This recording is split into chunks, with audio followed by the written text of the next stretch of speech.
Kwa majina yangu mimi naitwa Rafaeli Lizani Rwesha. Mimi ni mzaliwa wa Tunduma mkoani Songwe. Mimi na mke mmoja, ni msichana na na watoto hao wawili. Nimefika hapa 2017, ilikuwa mwezi wa 8. Yes.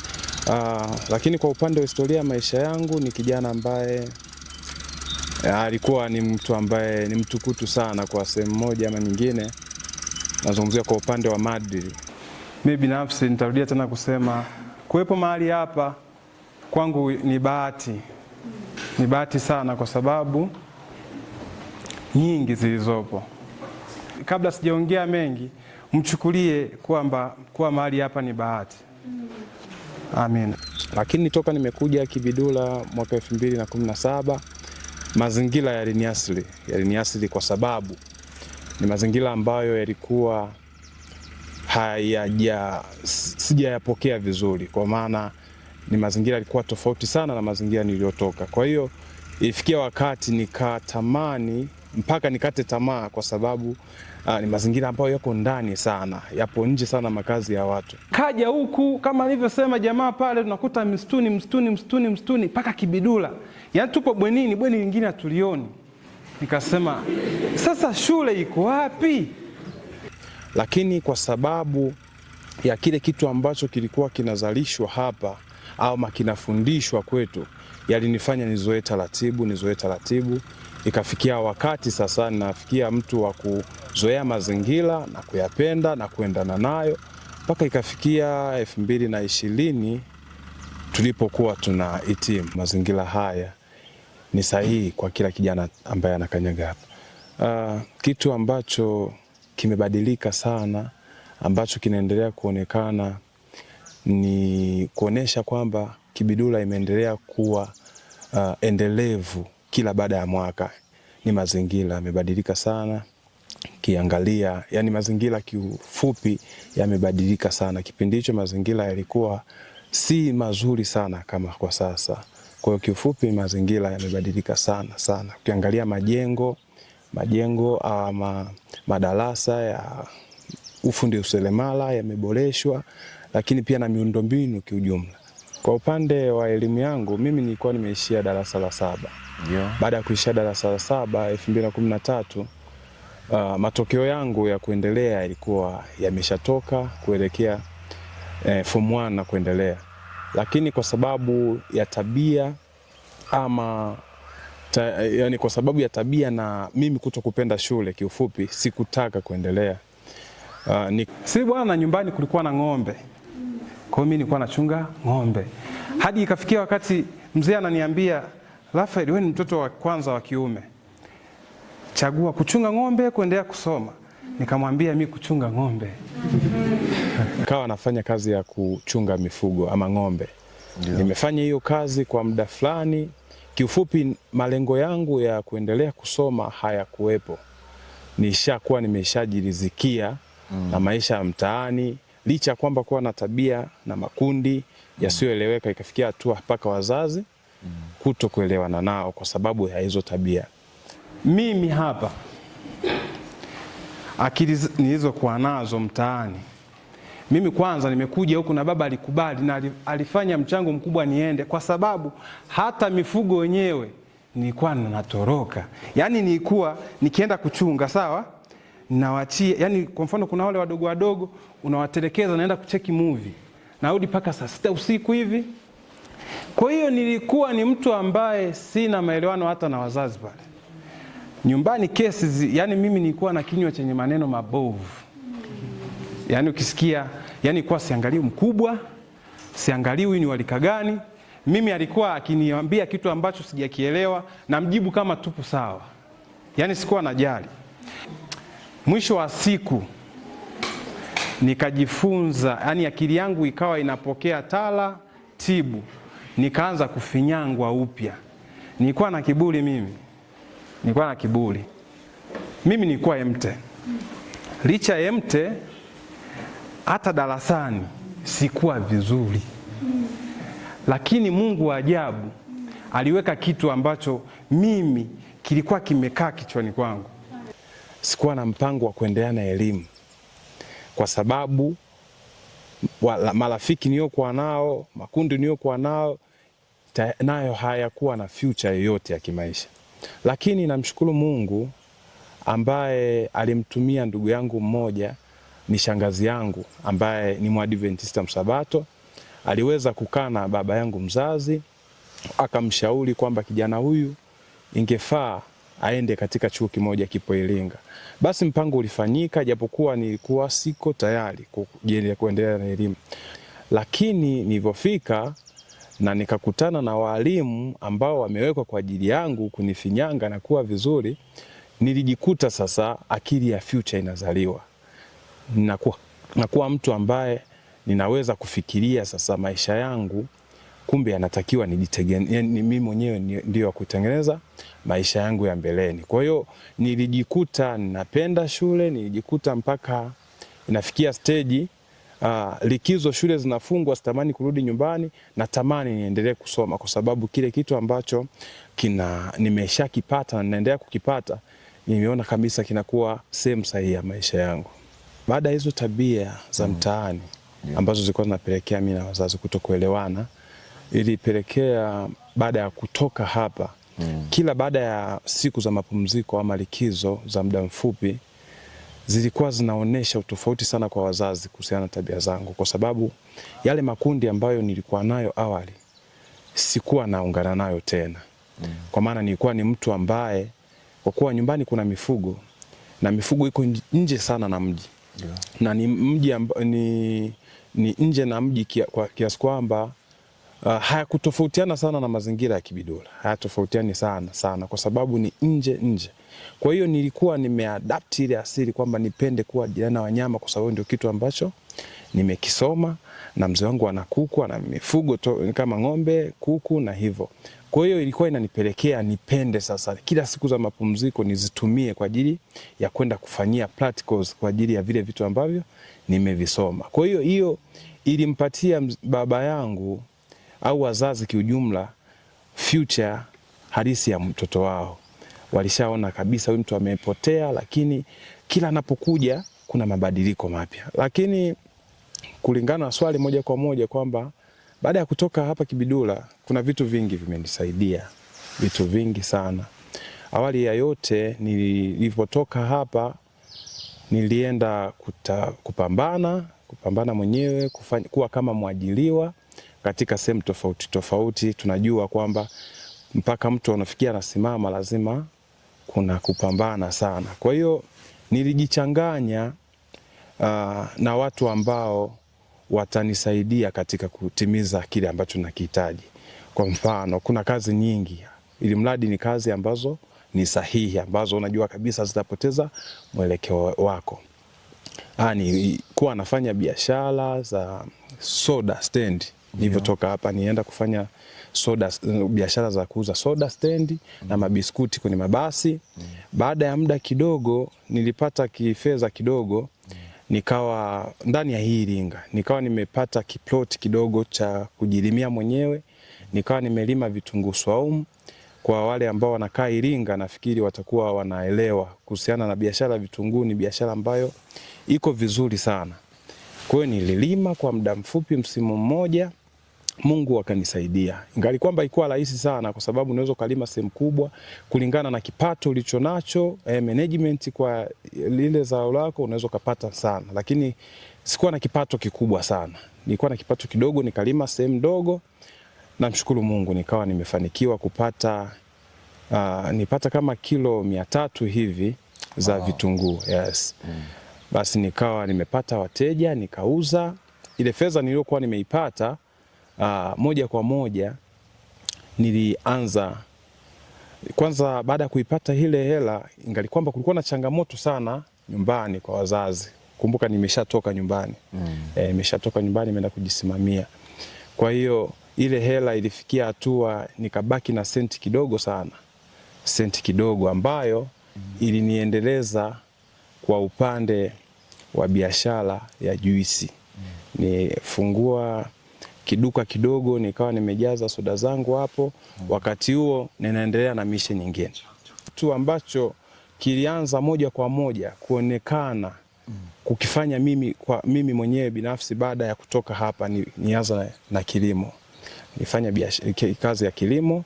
Baada ya hiyo kazi ikanipushi kufanya kitu kingine cha biashara, mpaka ikafikia hatua nikaitwa na kampuni moja inajishughulisha na ufugaji wa kuku ambayo inaitwa Mkuza Chicks Limited ambayo inapatikana Iringa, wilaya ya Kilolo.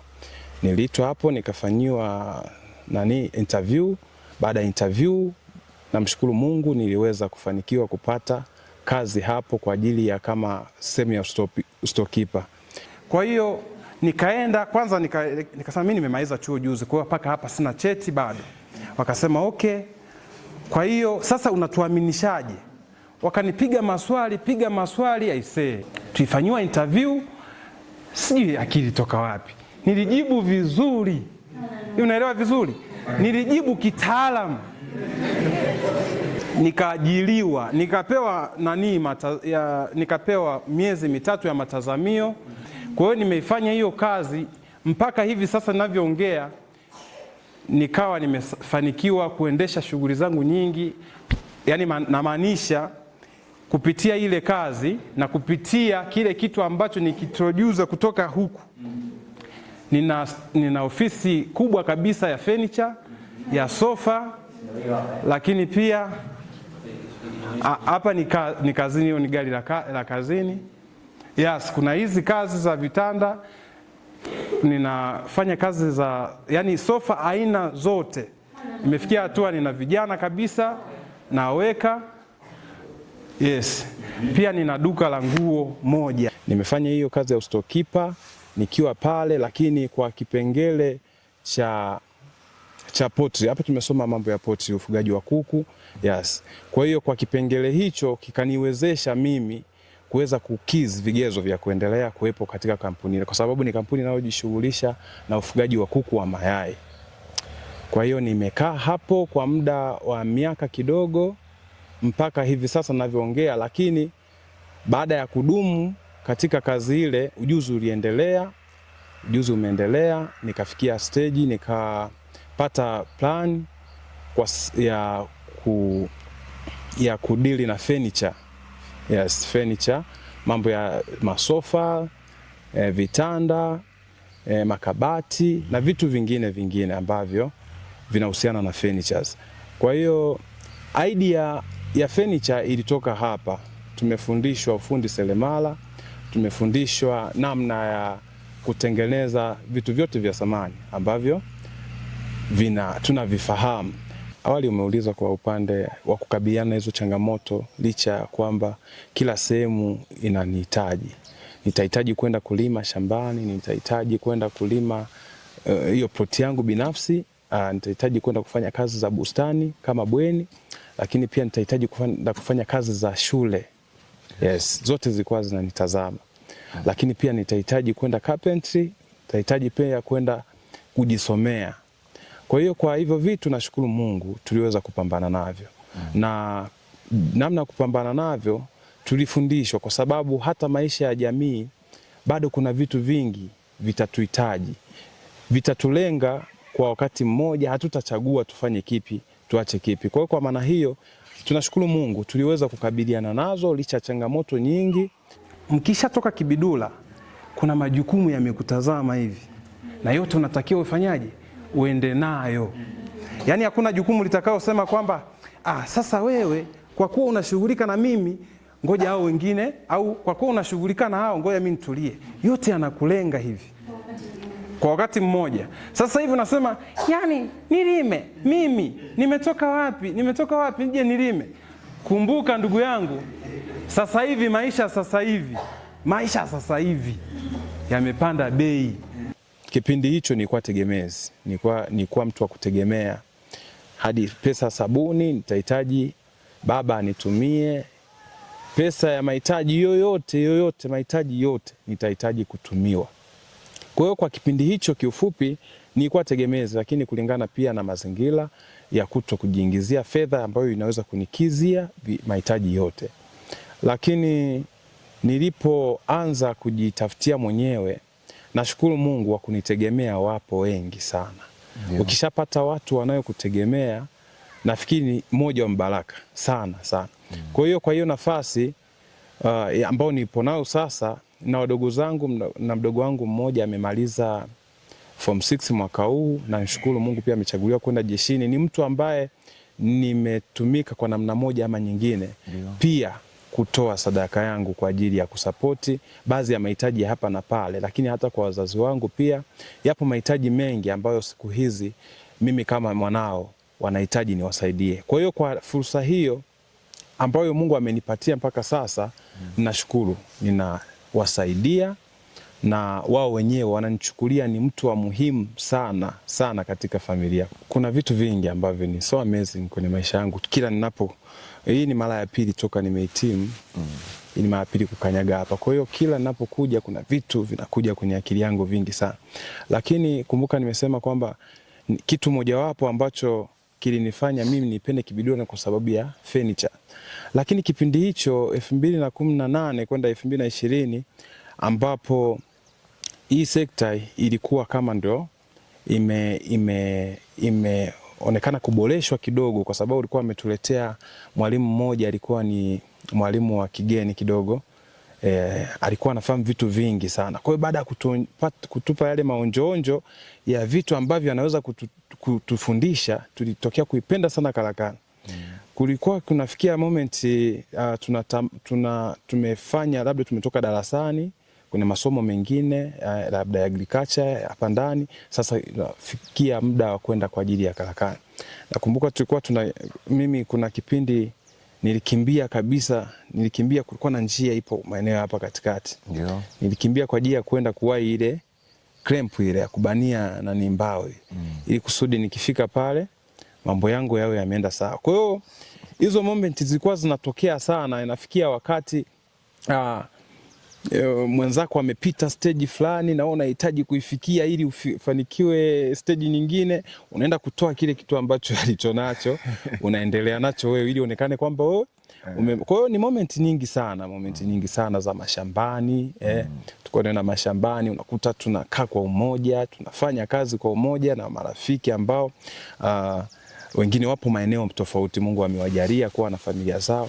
Yeah. Kwa hiyo ni moment nyingi sana ambazo mtu yote aliyetoka hapa akifika hapa akili yake ikireview inafurahia kwa kweli. Lakini kwa upande wa karakana, upande ambao naamini kwa vijana wengi huwa tunapenda kwa msimu huo, au kuwa ni msimu au kipindi kizuri sana. Maboresho hayakuwepo kama hivi ilivyo sasa. Tumeona kwamba darasa kubwa limejengwa, tunamshukuru sana wafadhili ambao wanaendelea kufadhili. Kwa sababu wanafanya kitu ambacho ni kikubwa tofauti na kawaida. Kwa hiyo mazingira yamekuwa rafiki sana, sio kidogo. Mazingira yamekuwa rafiki kwa sababu vifaa vimekuja vya fundi furniture. Kipindi kile tulikuwa tuna vifaa vichache sana. Ile landa unakuta landa ziko 2 na boys mko wengi mnahitaji kuitumia. Zile yani kiufupi vifaa vilikuwa vichache sana. Kwa hiyo mpaka hivi tunavyoona ni rafiki sana kwa kijana yeyote ambaye yuko hapa. Atambue kwamba kitu ambacho kilichopo sasa hivi hakikuwepo miaka kadhaa iliyopita, lakini licha hakikuwepo, lakini kilitumika kuwa sehemu ya kupambana na kuhakikisha mtu anatoka pasipo kukosa, yani anatoka bure. Bado ilitumika sehemu ya kuhakikisha anafanikiwa. Ni waase ndugu zetu ambao mko hapa, ni waase sana kwamba tusikate tamaa kwa namna yoyote ile. Yawezekana unadharauliwa na wenzako, yawezekana unajiona kwamba wewe mazingira uliopo hapa sio sahihi, lakini niwaambieni tu ukweli, Kibidula ni sahihi kwa mtu yoyote anayekuja hapa. Ukitoka hapa, ukiondoka, yani kuna namna fulani unajiona kabisa uko tofauti na wengine. Mimi hapa niko tofauti na wengine ambao wajeja Kibidula. Hata kama umesoma chuo kingine, labda umenizidi Kama umetoka na wewe hapa hapa afu umeenda kujiongeza, wewe sikusogelee. Lakini kama hujatoka hapa, hata kama umefika degree, siwaseme vibaya, kwa sababu nimepandwa kitu kichwani, nimebadilishwa kitabia. Lakini swali lingine ambalo umeuliza kuhusiana kwamba kunafikia hatua mwanafunzi anaona mazingira haya sio mazingira sahihi na anaona kwamba bora arudi nyumbani akaendelea na maisha mengine. Hiyo inatokea, lakini hata kwetu ilitokea, lakini tuliweza kukabiliana nayo baada ya kuwa wavumilivu. Na tulichukua vile vitu vichache ambavyo tuliona vitatusaidia kwenye maisha yetu kwa neema ya Mungu. Sitoacha kusema kwa neema ya Mungu kwa sababu tumefundishwa maadili mema sana ambayo yanahusiana pia na mambo ya kiroho. Yalitusaidia kuwa wavumilivu. Tunatambua kuna kitu ambacho ni chepesi. Yaani kitu chochote ambacho unaona kinasumbua kwenye maisha yako na kitu chema, basi ujue kina mafanikio mbele yako. Mazingira haya ni mazingira ambayo yamefanyika ushuhuda kwa watu wengi. Wote ambao wamekanyaga hapa, shuhuda zote zinasema hakuna mtu ambaye anaishi kilegelege. Ni mtu ambaye anajitegemea, ni mtu ambaye pia anategemewa. Kwa hiyo walimu ambao tunakutana nao, tunashukuru Mungu, kila miaka tunakutana na walimu. Yani walikuwa wanakuja walimu ambao hawaondoki pasipo kuweka mbegu kwenye akili zetu. Usimdharau mtu ambaye uko naye. Ishi kwa upendo, usikate tamaa. Cha msingi ambacho yawezekana mimi nilikuwa nakosea ni kwa sababu nilikuwa sijatazama mbele. Laiti tungekuwa tunapewa kwamba leo Brother Fredrick, sawa, unaambiwa kwamba maisha yako ya miaka 3 mbeleni yatakuwa hivi. Yani naamini kwamba kama ni kiburi kisingekuwepo, hata jeuri isingekuwepo. Kuna wakati mwalimu mwenzako, yani mwalimu unamwona kama ni jamaa yako tu. Ukiwa hapa, unamwona kama mshikaji tu. Hata akikufokea, unaona huyu anajiona. Mimi nilikuwepo hivyo.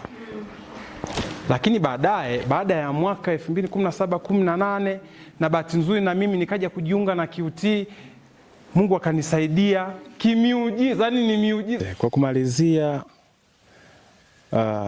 mpaka hapa nilipofika na mahali ambapo nimetoka, ilikuwa sio rahisi, na ndoto zangu yawezekana pasipo kukanyaga Kibidula sijui kwamba ningekuwa wapi, kwa sababu maendeleo paka nionao sasa hivi bado sijafikia maendeleo makubwa sana, lakini ni mtu ninayejitegemea kama nilivyosema.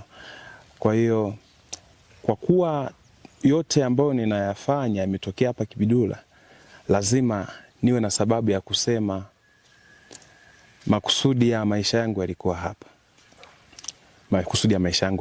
Kwa hiyo ninamshukuru wote ambao wanashiriki kwa namna moja ama nyingine kufadhili hiki chuo na kuendelea kuwapokea watu wengine.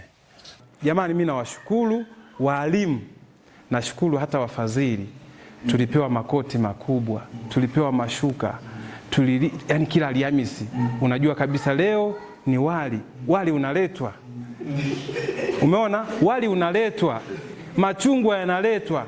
Kwa hiyo kwa vitu vingi, yani vitu vingi ambavyo tunahitaji kushukuru. Jamani, hao walimu Mungu awalipe. La mwisho nishukuru sana tena sana. Asante sana. Kitabu cha Matendo sura ya 1 mstari wa 1 anasema, kitabu kile cha kwanza nalikiandika Teofilo katika habari ya mambo yote aliyoanza Yesu kufanya na kufundisha, hata siku ile alipokwisha kuchukuliwa kwetu kwenda juu. Samani, mnikumbushe. Ndio hivyo. Kuchukuliwa juu. Alipokuwa amekwisha kuagiza kwa Roho Mtakatifu baada ya siku chache. Ndio hivyo. Wale mitume aliowachagua, wale aliodhihirishia nafsi yake baada ya kwake ya kwamba yu hai, akiwatokea muda wa siku na kuyanena mambo yaliyohusu ufalme wa Mungu. Nianzishieni. Hata alipokuwa amekwisha kukutana nao wale mitume, si ndio? Aliwaagiza wasitoke Yerusalemu, bali waingoje ahadi ya Baba ambayo mlisikia habari zake kwangu, ya kwamba Yohana alibatiza kwa maji, bali ninyi mtabatizwa kwa Roho Mtakatifu baada ya siku hizi chache. Akisha mstari wa ngapi? Basi walipokutanika aliwaambia wasitoke, akawauliza wakamuuliza, je, Bwana, wakati huu ndipo ambapo utawarudishia Israeli ufalme? Akawaambia, si kazi yenu kujua nyakati wala majira Baba aliyoweka katika mamlaka yake mwenyewe, lakini mtapokea nguvu akisha kuajilia juu yenu Roho Mtakatifu, nanyi mtakuwa mashahidi wangu katika Yerusalemu na katika Samaria wote, Uyahudi na hata mwisho wa nchi.